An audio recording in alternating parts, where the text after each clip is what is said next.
Hi again, everybody. Thanks for signing on today. We're going to go over the 7 digital merchandising strategies to help you sell more cars. We're coming to you live from the StreamU headquarters at Stream Companies in Malvern, Pennsylvania. I'm going to talk about some of these more advanced strategies for merchandising your website, especially within the automotive dealership vertical. So a little bit about me.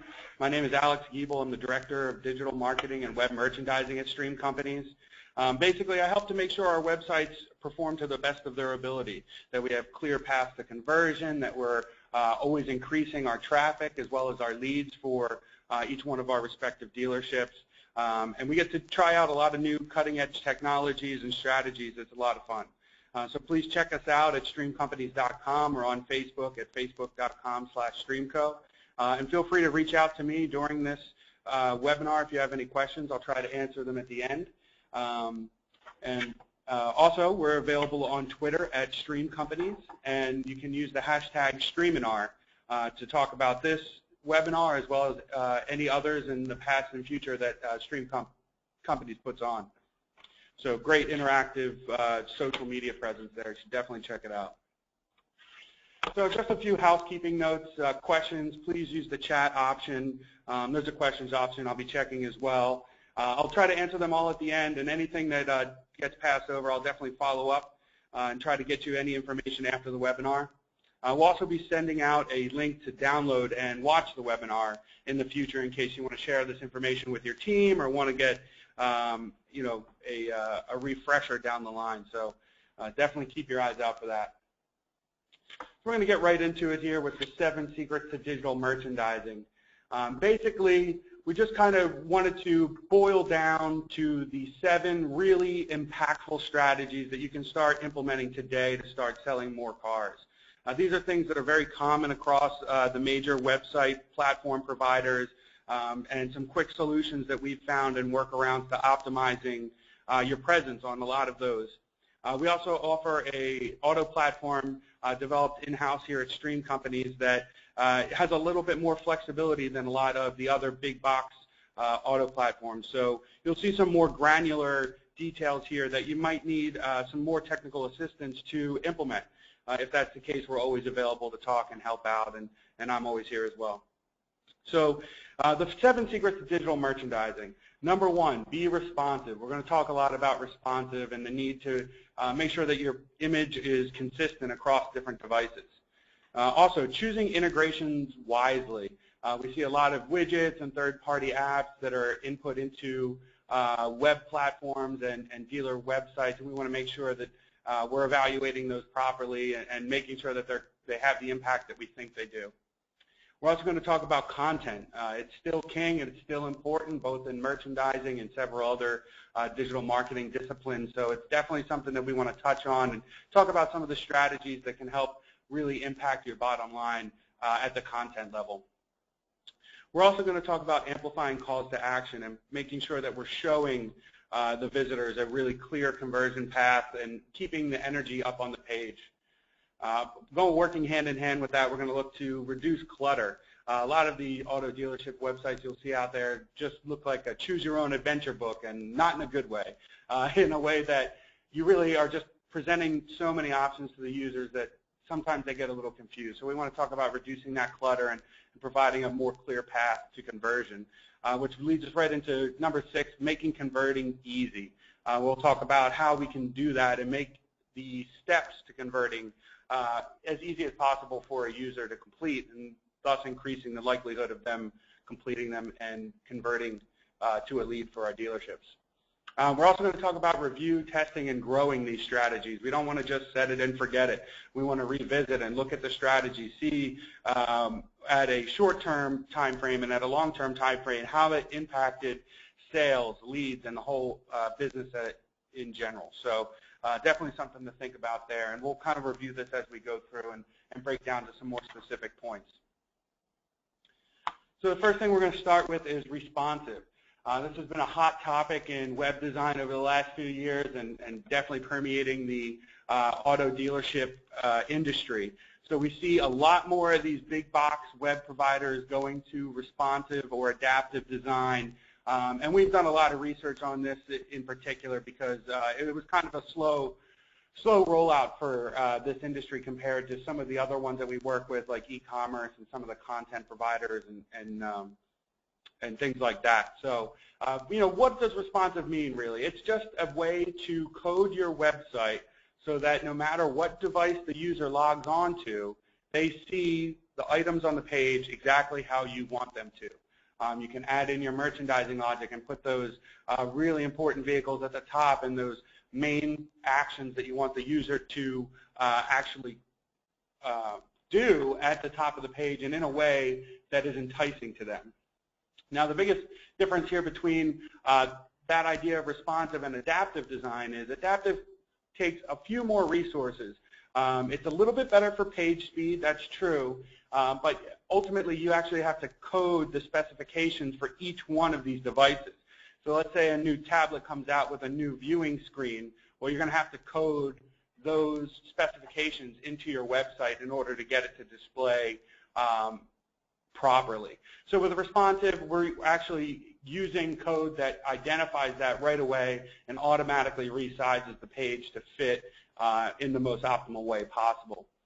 We've also done a lot of other testing with adaptive and responsive, and we see just overall great trending in pages per visit, bounce rate, and time on site, some of these key performance indicators for websites, and especially what we're doing with auto dealership websites. So it really propelled us to make sure that every site that we create is responsive and can be optimized for any device. So one thing that you want to think about with responsive is applying it to all pages, functions, and extensions. So this is going to play into the integrations that we'll talk about in a minute. But basically, you want to make sure that everybody's on board with this strategy, right? You don't want to have a page on your website look completely different than every other page because of some technical limitation or something like that. So definitely something you want to think about in a really comprehensive way. How does this site function? How do we make sure that any vendor that we're using is using the responsive versus the adaptive design, and just making sure that you're thinking about that clearly. Also, you want to use it. You want to check it often. Coding's not perfect. Things change every once in a while. There's a typo here and there, and maybe something breaks. So you want to make sure you're checking it, you're using it, you're not missing out on a really viable lead gen channel because of some silly technical hiccup. So that's definitely something that we're a big proponent of, and internally when we work with clients on other platforms or on our platform, we're constantly testing and checking, auditing the website at both a desktop, laptop level as well as a tablet, smartphone level for Android and iPhone. Very important just because that technology is becoming more and more prevalent, and users are getting more and more comfortable with using their smartphones and tablets to do a little bit more of the buying, making the buying decisions that they did before. So moving into choosing integrations wisely, and you'll see a really kind of boring stock image here. I don't want to call anybody out specifically and get some hate mail, but there's definitely a lot of integrations out there that just don't work with the websites that they're on. Either they slow the load time because they're making a request to a website that's just bogging down everything, and then it's affecting the overall user experience. Or maybe they only have a mobile and a desktop app and no responsive app. So when you actually go to that page, you're seeing a disjointed, incomplete image on some devices. So that's something that you always want to consider, and you always want to think about. Hey, is my appointment, it's a common integration. Is my appointment tool, responsive? Does it look right on mobile when someone goes to the scheduled service page on my website? It's something that you always want to be thinking about, because ultimately anything you can do to make it easier for the user to convert is going to help your numbers and help your overall leads. The other point is that some widgets take visitors away from your site. Same thing, I don't want to name names, but there's some really popular widgets out there that you see on tons and tons of websites that actually take you away from the dealership website, and at some critical points in the funnel, maybe on the vehicle listing page or on a vehicle detail page. And you're only one click away from getting that lead. You definitely don't want to take the user off site if you don't have to. So that's something that you really want to think about and say, hey, is this working? Am I getting the return on my investment from this integration? No data really exists in a silo, but if we can try to minimize those variables and look at some of the incoming metrics while that integration is being planned and deployed, you can get a much better idea of whether you're actually getting that return on investment or not. It's a big thing to think about because you really can't control those technical implementations. You don't want to take the users off site, and you really want to make sure that anything you're paying for is actually turning out to increase your bottom line. So definitely choosing your integrations wisely is a major recommendation of merchandising, and really thinking about exactly what you're presenting in front of the visitor at different points of their buying cycle. That plays really nicely into our next point, which is content is still king.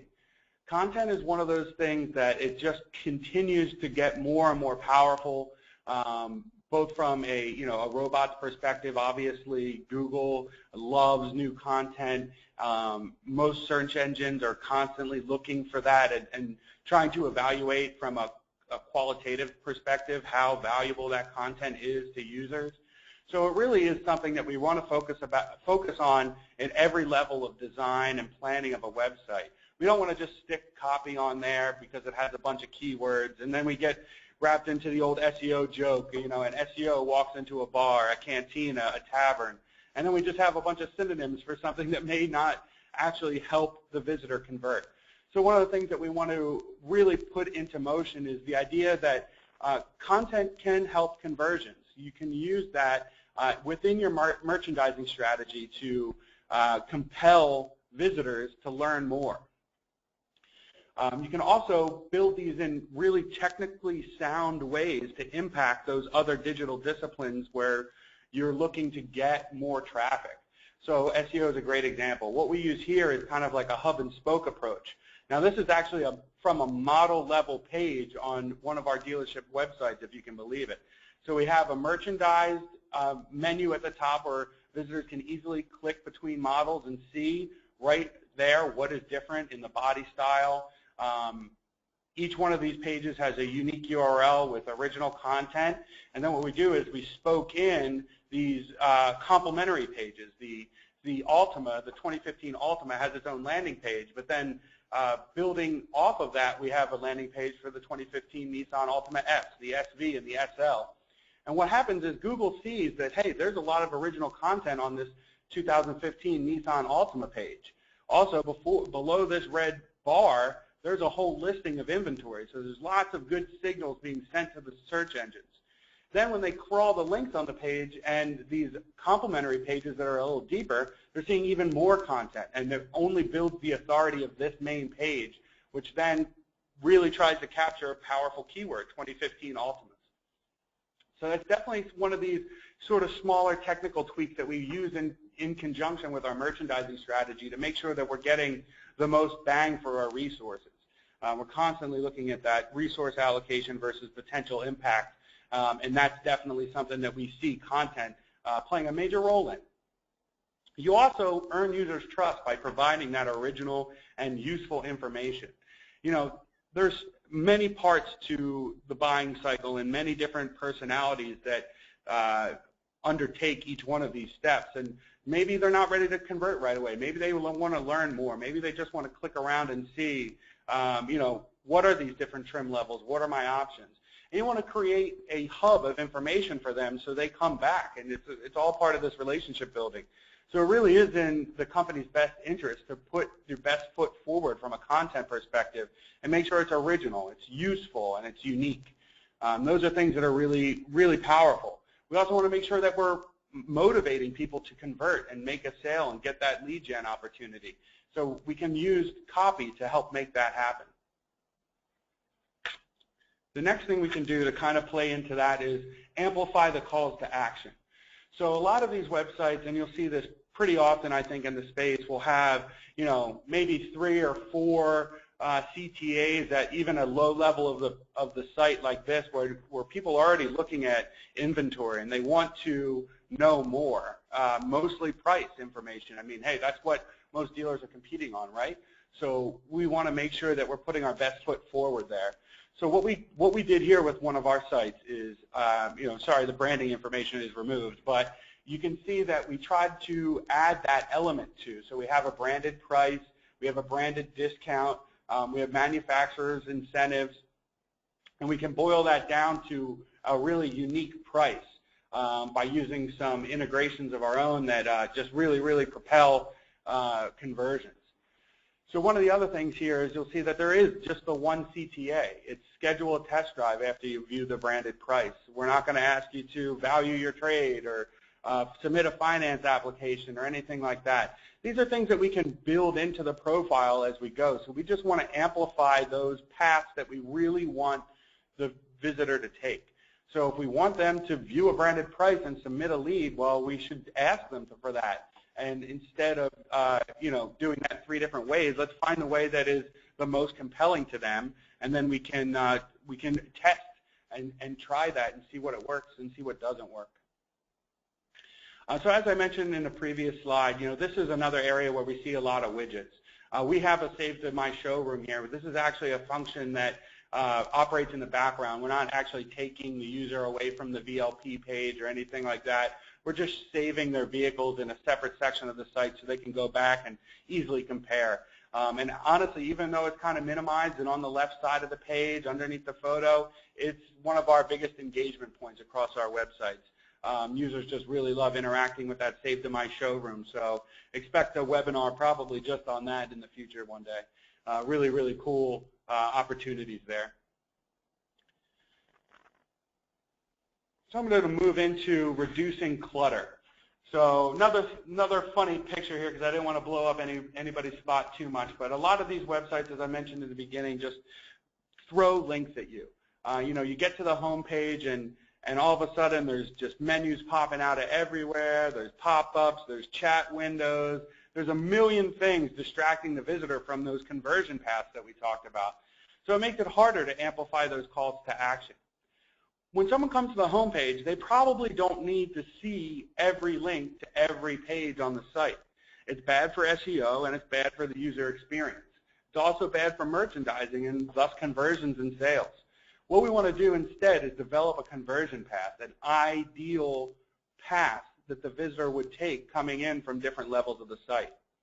So the home page, although it is our main hub and in a lot of senses the most important page on the site, it's not the only page visitors enter in. That's why we do SEO. That's why we do PPC, inbound marketing, and so many other digital disciplines, social, because visitors are coming in at all different levels of the site. They have different needs, different expectations as they land on your pages, and we want to remember that. Each one of these disciplines is another channel. So you might come in on a vehicle listing page or maybe a model level page if the business is really lucky, because that's a really hard one to get visibility for in organic search. But it's one of those things where it's, I don't know anybody who's really excited to go buy a car and logs onto a home page and fills out a finance application. I think most people are afraid of doing that and giving away things like their social security number to someone they don't really know and things like that. And not only that, but the finance applications in general have, just massive amounts of fill-in fields that are very intimidating. So putting that front and center on one of our websites is something that we try to kind of avoid. We want it there. We want the functionality and the possibility of people finding it, but when we look at the data, no one's going to the website and really excited to give a car dealer their social security number. It's just not the way it works. So what we want to do is when we look at the homepage, we want to say, hey, what are people coming in to the website for, especially at the homepage level? Do they want a new car? Do they want a used car? Do they want to get a deal? Do they want to schedule service? These are some of the main paths that we really identified for people coming to new car dealership websites. Meanwhile, when you go and look at some of the most prominent websites in the space, they're just cluttered with a lot of extra stuff about different things, taking visitors off-site, taking them to deeper pages that might not even have an easy conversion point. So when we do design for web and we think about how we're going to merchandise the website in general and provide a good user experience, we definitely want to think about reducing the clutter and just providing a path. We can use event interactions to kind of put our big toe in the water if you're a little skeptical, and we can see, hey, are people clicking on this? Are they using it? Are they getting lost within the conversion process? Where is the drop-off? What might be causing it? These are all things that we can get data on and then put into immediate action. So I think it's something that as a user everybody can appreciate. It's one of the reasons why Google excelled in the search engine world, is because they really just reduced the clutter and offered a really, really clean, simple experience. And that's exactly what we want to do for automotive dealership websites as well.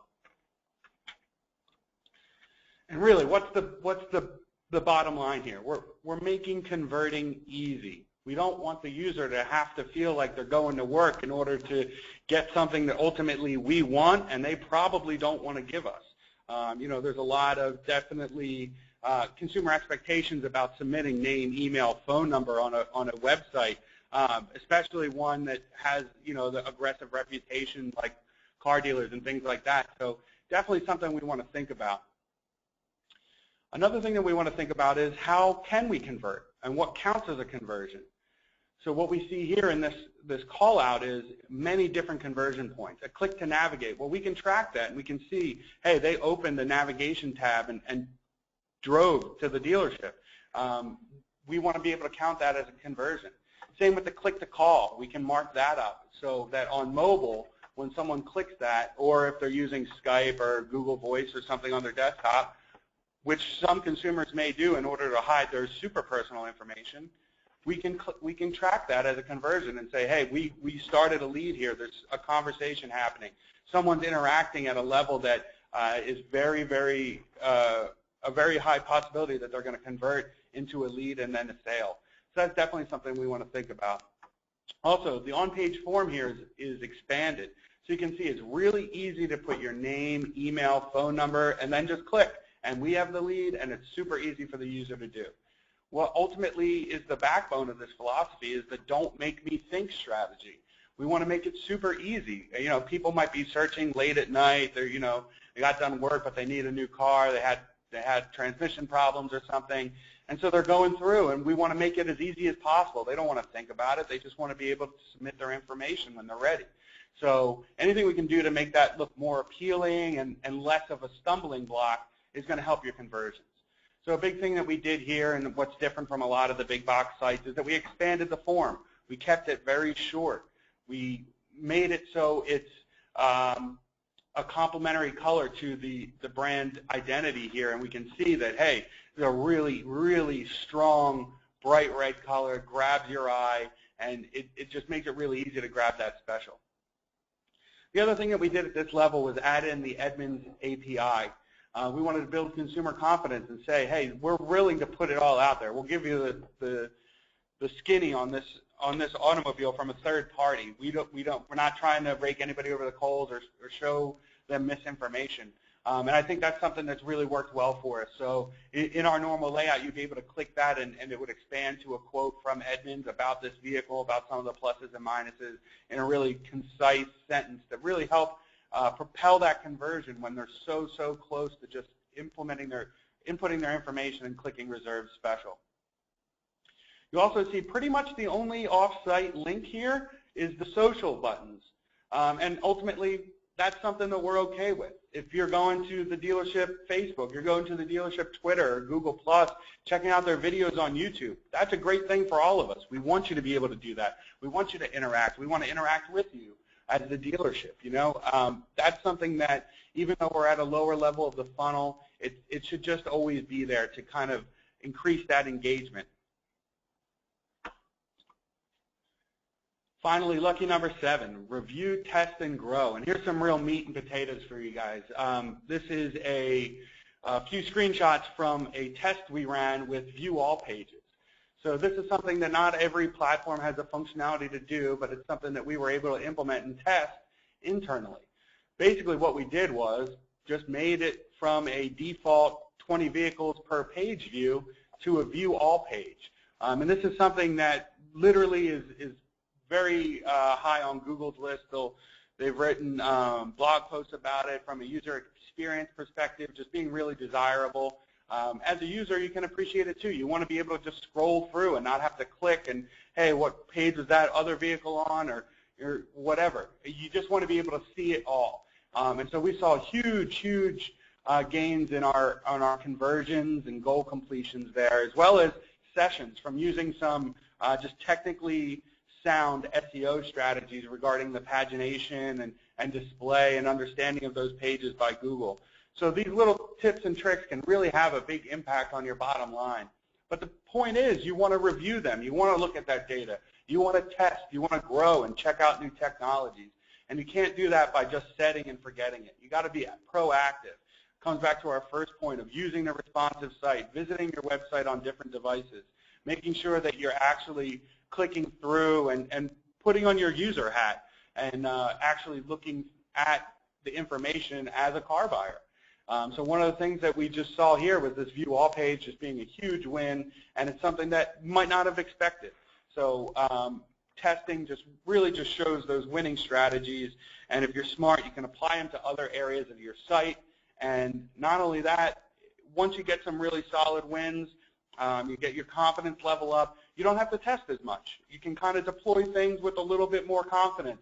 You can show, hey, this strategy worked here, it worked there, I'm pretty sure it's going to work here. And then your testing drops, your resources required to do the testing and evaluation of all these things can drop tremendously, and you just start focusing on bigger impacts with lower resources needed.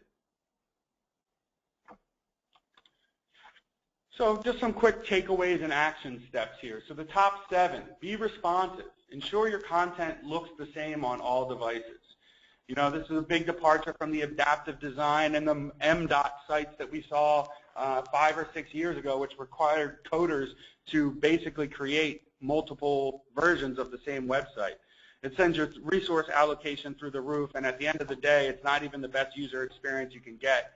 So we really, really recommend responsive, and we've had great results with it. We also want to choose the integrations wisely. We want to make sure that we're thinking about it in a traditional business sense and not, hey, this is a cool new widget, a cool new function. We want to make sure that it's actually converting, that it's giving us the return on investment that we expect, because otherwise it's going to affect the user experience in one way or another. And if it's not increasing your conversions, it's probably the wrong way. So definitely something that we always want to think about. Number 3, content is king. It's still king. It'll probably be king for a very long time. We want to use that content to make the sale, not just boost SEO. We want to make sure that we're positioned to motivate the visitor. We want to use calls to action. We want to use action words to get them to take that next step. We also want to reduce the clutter so they can see that information clearly. It can be presented to them in a way that is enticing and not just buried in a sea of pop-ups, pop-unders, and links and drop-down menus and things like that. We want to develop that conversion path within the website to say, hey, each persona would ideally take this path when they land on different levels of the site. And that can help us plan, scrub, score leads and visitors at a better efficiency than we could before. Also, we want to amplify the calls to action within that conversion path. We want to use visual elements to keep the energy up, keep the eye moving across the page, the complementary colors from the logo and the brand identity to make those calls to action stand out that much more. That is just something that's going to propel visitors through your site. You may see time on site go down, but you'll probably see conversions go up. So it's always something that you want to keep in mind when you're looking at these strategies and what KPIs you're looking to really increase. We also want to make converting easy. Don't make the user think. We just want to present those tasks that we want them to complete, i.e. a lead gen form, in a really easy way. That way we can kind of get the ball rolling, revisit later, we can remarket through email, phone, whatever the case may be, to keep that lead hot and trending up. But at the end of the day, if we're asking them for a ton of information up front, it's a turnoff. It's a turnoff for anybody who gets just berated with questions at random. So we want to think about that and want to present information in a way that doesn't make them think. It's just easy. We also then want to review, test, and grow these strategies. We want to make sure that everything that we're talking about and implementing is actually impactful and doing everything that we really, really hope it does. And if it doesn't, we can tweak. We can re-strategize. We can come up with some new workarounds and see if we can get to that objective. And that's one of the things that I really like about this space and where merchandising and digital marketing in general is at right now. There's a lot of flexibility. There's a lot of new exciting technologies. More and more people are getting excited about it, and it's a great place to be. So now I just want to kind of open it up to questions, comments, feedback. I'll give you guys a second. Looks like we got a couple questions populating in here.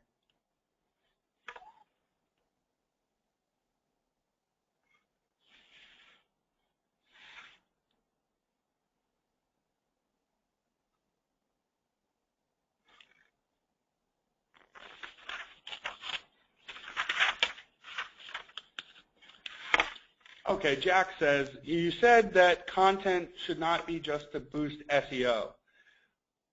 Yeah, and that's right, Jack. I agree. The thing is, we want the content to be there for SEO. We want keywords. We want unique and a lot of content, ideally. But we don't want it to be just for SEO. We want to position it to encompass as many as our objective as possible. So that's really what I mean when I say, not just boosting SEO. We want to use that information, that element to inspire people to click and convert.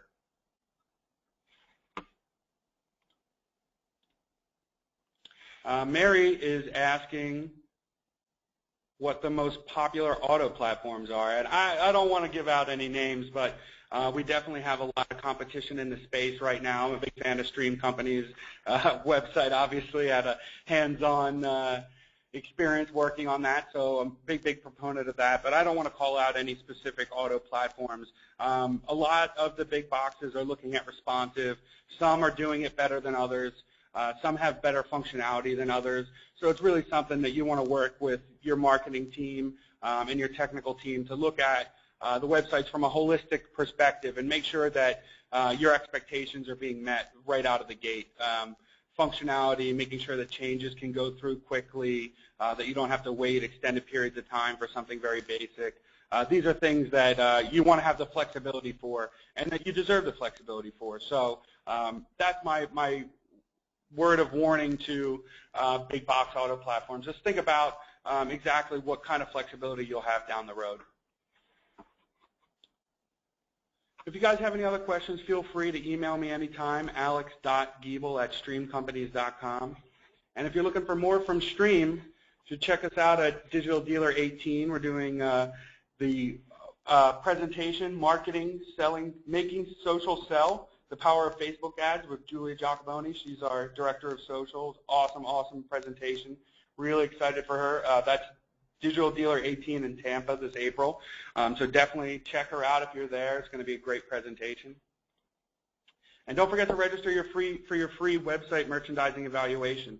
You can check it out right there on that link and sign up, and we'll go through the site, give you some calls to action evaluations, a technical SEO wins and losses with your design and implementation, as well as check the status of your current website layout and look at some of these 7 points that we spoke about.